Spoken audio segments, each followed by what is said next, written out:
অন্নপূর্ণা ভান্ডারে যাদের under inquiry স্ট্যাটাসে লেখা আছে তারা কবে টাকা পাবেন?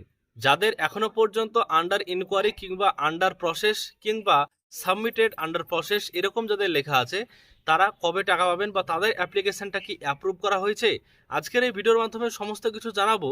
এছাড়াও যারা টাকা পেয়েছেন তাদের লিস্ট আবার এসছে অনেকেরই, এবং তাদের আবার কোন ফর্ম জমা করতে হবে তাহলে পরবর্তী মাসে আপনি টাকা পাবেন, বিস্তারিত তথ্য আজকের এই ভিডিওতে থাকছে। প্রথম থেকে শেষ পর্যন্ত ভিডিও দেখবেন, ভিডিওটিকে লাইক করবেন।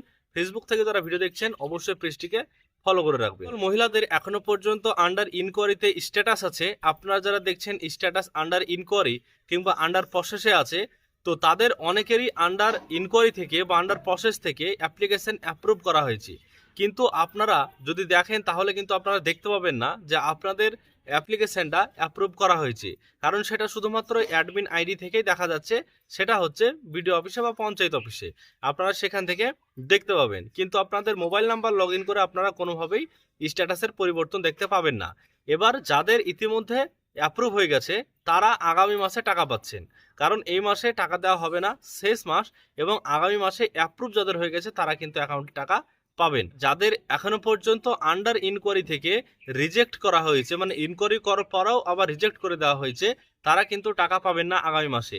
অর্থাৎ যদি আপনাদের অ্যাপ্রুভ হয় তাহলে আপনি টাকা পাবেন, আর যদি রিজেক্ট হয় তাহলে কিন্তু আপনাদের স্বাভাবিকভাবেই আগামী মাসে টাকা ঢুকবে না। যখন আপনাদের টাকা ঢুকবে না তখন আপনি বিডিও অফিসে কিংবা আপনি এইচডি অফিসে যেতে পারবেন, আর পৌরসভা যারা আছেন তারা কিন্তু যেতে পারবেন। পৌরসভাতে গিয়েও কিন্তু আপনি সেই কাজটা আপনার করতে পারবেন। তাদের অফিসে যাবেন, এসডি অফিসে আপনি যাবেন বা বিডিও অফিসে আপনি যাবেন, যাওয়ার পর আপনার রিজেক্ট যদি হয়ে যায় তাহলে তারা কিন্তু সেই সমাধানটা করে দেবেন অফিসাররা। এবার কথা হচ্ছে যে আপনারা দেখতে পাবেন কিভাবে? তো এখনো পর্যন্ত আপনার মোবাইল নাম্বার দিয়ে অর্থাৎ পাবলিক আইডি থেকে আপনি কিন্তু দেখতে পাবেন না। এবার আপনার যে অ্যাপ্রুভ হয়েছে না রিজেক্ট হয়েছে কিংবা ইনকোয়ারিতেই আছে কিনা, তার জন্য আপনাকে অফিসে যেতে হবে স্ট্যাটাস চেক করার জন্য। স্ট্যাটাস যদি আপনি চেক করতে চান তাহলে কিন্তু আপনি স্ট্যাটাস চেক করতে পারবেন।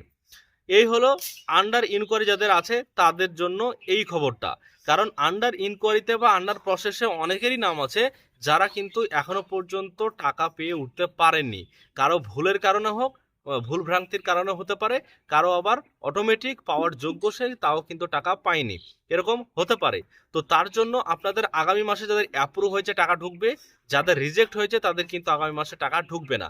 যখনই দেখবেন যে আপনার আগামী মাসে টাকা ঢুকছে না তখন কিন্তু আপনি অফিসে গিয়ে দেখা করবেন যে আপনার অ্যাপ্লিকেশন স্ট্যাটাসটা বিষয়টা কি, তাহলে তারা দেখবেন এবং আপনাদের কাজটা কমপ্লিট হওয়ার আশা আছে। তো তারপরে এবার আপনাদেরকে বলছি যে যারা টাকা পেয়েছেন তাদের আবার ফর্ম ফিল আপের বিষয়টা কি। তো যারা ইতিমধ্যে টাকা পেয়েছেন, 1 মাসের হোক কিংবা 2 মাসের হোক টাকা পেয়েছেন, তাদের কিন্তু একটা ফর্ম ফিল আপ করে জমা করতে হচ্ছে। কি ফর্ম ফিল আপ? সেটা হচ্ছে আপনাদের যে যারা টাকা পেয়েছেন তাদের নাম একটা এসছে, লিস্ট করা হয়েছে, এবং বিডিও অফিস থেকে তাদের নামগুলো আইসিডিএস ম্যাডামদের কাছে কিংবা আইসিডিএস হেল্পার আছে যারা, ওয়ার্কার আছে যারা, তাদের হাতে আসতে পারে, কিংবা যারা প্যারা টিচার রয়েছে তাদের হাতে আসতে পারে, যারা টিচার রয়েছে।